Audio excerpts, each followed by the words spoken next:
Mellow greetings, everybody. My name is James. I'm from the internet. Today, we are going to talk about the dirtiest and naughtiest of all four-letter words,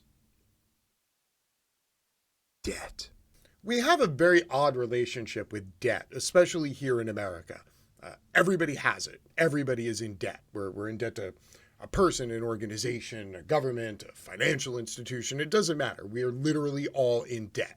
But we never actually talk about debt. It is actually a very dirty word. It's shh. We talk about debt in hushed tones. No, we don't loudly exclaim that we have debt.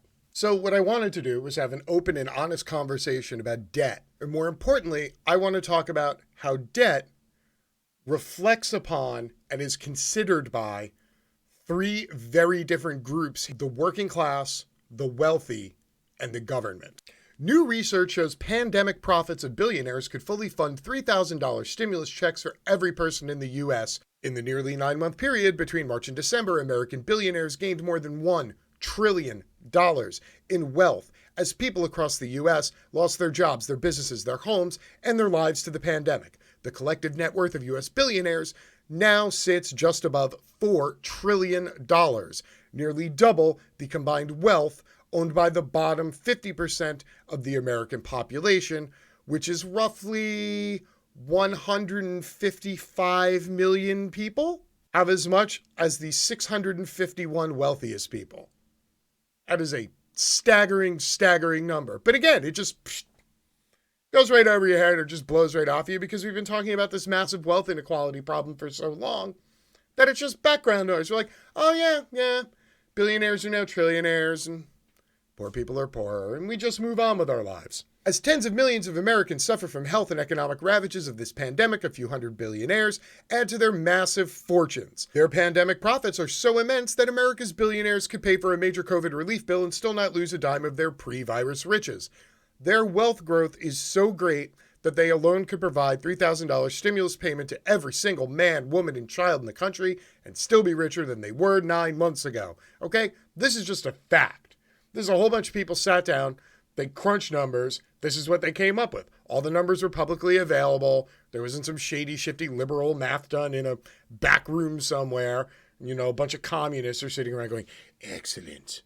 Yes, propaganda against the billionaire class. No, this happened. This is a thing. So why am I bringing up the trillion-dollar windfall of already wealthy billionaires if we're talking about debt? All the billionaires and trillionaire singular, Jeff Bezos, they're okay with you, the working class person, going further into debt. They're okay with millions of working class people going further into debt, because if they are, it means they're purchasing products or services or servicing debt that they already have, and they're paying it to large corporations, which are owned by a very few people, like Jeff Bezos and Amazon, or paying their mortgage or their rent to Bank of America or to Wells Fargo. This is what people are spending their credit card money on now. And it's funny that we call it credit card money, because actually all it is more debt. But we don't talk about it as debt because debt is a dirty, naughty little four-letter word. No, it's just credit card money. That's what we're doing. So why is this relevant? Well, it turns out that America's 3 richest people are now positioned to pay 0 state income tax. Imagine that. Wealthy people paying no tax. Well, of course, they still do have a certain amount of federal tax liability, but people like Elon Musk and Jeff Bezos and Bill Gates are positioned or are positioning themselves into states that have no income tax to lower their tax liability. Why?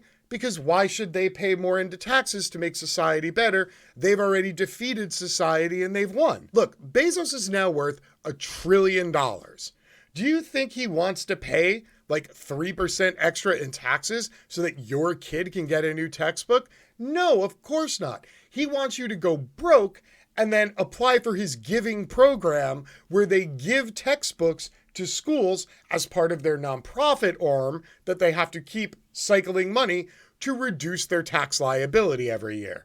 I assure you, January 1st, when they meet with the accountant, they know exactly how much money per year is the sweet spot that they have to give out to nonprofits, to give out in charities and philanthropic adventures. Yeah, they don't actually care who they're giving it to. They just know they have to give out X amount of dollars to save X amount of dollars. It has nothing to do with benevolence. Because if they were really concerned about being benevolent and helping communities, they wouldn't be moving out of the communities they're currently in and moving into communities with no state income tax so they can save another 3 to 5% of their personal income. Keeping in mind that most of the money they make isn't personal income and isn't taxed at the same rate as your personal income at your $32,000 a year job. So Elon Musk is moving to Texas, moving all his operations there, and what'll happen is that as he buys up more corporate space in Texas, he will negotiate with the state to make sure that he pays no property tax in the places he has, and in return, he's going to bring high-paying jobs, which means a few jobs of people who will then get taxed by the state. Yeah, Texas, listen, you don't want to tax me or my business because I'm going to bring 1,000 people here that make $40,000 a year, and you can tax the shit out of them. That's my contribution, okay? I'm just going to sit over here and light this cigar with $100 bills now. That's pretty much the move. So, now we know that the billionaires and trillionaire want the working class people to go into debt to finance their lifestyle. They want local governments to go into debt to finance their businesses. This fun little thing here, this shows you which states are tax positive and tax negative. See, what most people don't realize is just about all of the states run at a deficit. States don't make enough money to support themselves. So the ones in red, New York, New Jersey, Connecticut, Massachusetts, Illinois, Washington, Colorado, these are states that are tax positive. They collect more in federal tax in their states than they get back from the federal government in subsidies or state programs. So when Elon Musk goes and moves to Texas, which as you can see is a very green state there, what that means is that wealthy people and corporations in Texas pay little to no taxes, and the state runs at a tax negative, and then it goes to the government, and it gets hundreds of millions of dollars in grant dollars every year to fund programs that they, as a state, are incapable of funding themselves. So when you see a road being patched in Texas, that's not coming from the taxes you pay in Texas.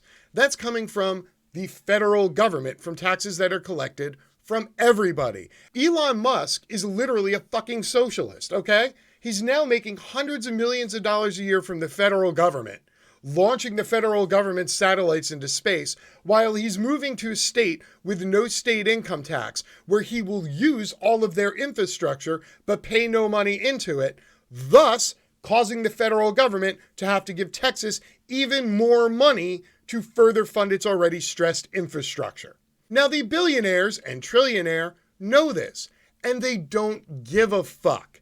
They don't care if the states go further into debt, just like they don't care if the consumers, the working class people, go into debt, because your debt finances their lifestyle. Are you starting to see how this works? 50 years of tax cuts for the rich didn't trickle down. Now, this is the great lie that everybody has been sold ever since Reagan marched into office with his craptastic plan to keep lowering the tax rate paid by the wealthiest people in America. And this began the race to the bottom and our economic security. However, it did increase our ability to just fucking quadruple debt on a daily basis and be okay with it. The trickle down. If you don't tax the wealthy will spend more money, and all that money will trickle down to the working class, and then the working class will become wealthier. How'd you all do with that? Are you all wealthy yet? I'm not wealthy yet. I had my first job at a McDonald's, making $3.65 an hour back in, 1985. Guess what? I've been bootstrapping it since then, still not wealthy. You know why? Because I don't have capital that makes money for me that I can then get pushed through a tax loophole so that I accumulate no debt while I take more money out to finance more ventures to extract more wealth. As long as the debt is the burden of the working class and the government, which technically is owned and representative of the working class, then that's fine. They're okay with it, I promise. Now, remember I told you before, we're not only going to talk about these 3 different aspects of debt and how they look different depending on which part of the pie you live in, but I want to show you how debt is also dispensed with and dealt with. Now, we have already ascertained that the working class is pretty much burdened with massive amounts of debt. The federal government, we're about to get to, trust me, they're burdened with ludicrous amounts of debt. Corporations, billionaires, and trillionaire, not so much. So you would think that the government and the people would work together and go, hey, we need to stop these businesses and corporations from extracting wealth and putting us all into debt. What's government's response? Debt collectors will now be able to contact you on Facebook, Instagram, and Twitter thanks to a new government rule. That's right, the government of the people, by the people, for the people, has just made sure that debt collectors, who are paid by the capitalists, can now bother you incessantly everywhere. You know, fewer people have a home phone. Nobody picks up their phone anymore. You know why? Because every third phone call is an autoplay about our car warranty that's about to expire. So apparently, since you can't shake people down by phone anymore, the capitalists went to the government and said, hey, we want to be able to shake people down digitally too now. And the government went, well, that seems more than reasonable, sure. Once the rule takes effect, collection agencies will also be allowed to contact consumers more frequently. They'll be able to place up to 7 debt collection phone calls per week, and under some circumstances even more, as well as send an unlimited number of text and email messages and social media private posts. That's right. The student loan collection agency is going to slide into your DMs. Ugh. The Consumer Financial Protection Bureau noted in the announcement that consumers can opt out of all electronic communications with debt collectors. How exactly they'll be able to do that, though, hasn't been worked out yet. Now, if you have any questions about what that's going to end up looking like, please see my previous comment from a minute ago when we were talking about the fucking auto calls that you get 14 times a day telling you that your car warranty may have expired, even though there are state and national opt-out bills that make such a thing illegal. And now we're going to get to the big debt. We're going to get to government debt. You see all that red? That's debt. You see that sliver of green? That's revenue. This is a pretty easy chart to read. If you go all the way back here to the first George Bush term, when George Bush came into office, our national debt was around $4 trillion and our revenue, about a third of that. We were running a 3-to-1 debt to income ratio. Since then, that ratio has skyrocketed, and further skyrocketed. We're now at the point where our national debt is $28 trillion. If America was a person and it had a $100 credit limit on its credit card, it's charged $138,000. We have so much debt, our debt has debt. That's how much fucking debt we have. This is usdebtclock.org. As you can see, the United States national debt right now is at almost $27.5 trillion. Every single American citizen, man, woman, child, 1-day-old fetus, doesn't matter, opened up their checkbook and wrote out a check for $83,000, we would be out of debt. Probably not going to happen. Now, the reason this debt is so high is because we continue to cut taxes on the capitalist class, on high earners. We continue to create loopholes for the wealthy to jump through as they take their sacks of money and throw them down to the Cayman Islands to avoid taxes. Now, I often hear that we should cut spending. Sure, that's great. Let's cut spending. Let's get a healthcare fucking system that actually works. We spend twice as much as everybody else on healthcare individually because we have an inefficient system and we burn money and we throw it at it so that everybody else who's on the grift can grift that money before it trickles on down to the poor working class plebes. How poor are the working class plebes? Well, the ones who try to get an education to better themselves, because that's what capitalism tells us we have to do. Your average student right now is holding $40,000 in student debt. Kind of crazy, right? Well, your average credit card holder is holding $6,000 in carrying debt right now at this very instant. And if you take the total personal debt of everybody in America and you average it out, $63,000 in personal debt, and again, as we covered up here, $83,000 in national debt. Why is our debt so large? Do you see this here? Total debt to GDP ratio. Currently, our debt is 144% of our revenue. If you were a business, you would be shut down. If you were a person, you would be bankrupt. If you were a trillionaire, well, you would just be a billionaire and then you could pay your bills and everything would be fine. But the federal government allows itself to do this because while it's doing this, it's also extracting wealth from you. And it's putting that money into infrastructure and services that the billionaire capitalist class gets to take advantage of while paying as little into as possible. So for the last time, your debt, totally cool. We want you to have debt. Government debt, totally cool. We'll just print more money. Billionaire, trillionaire debt, no.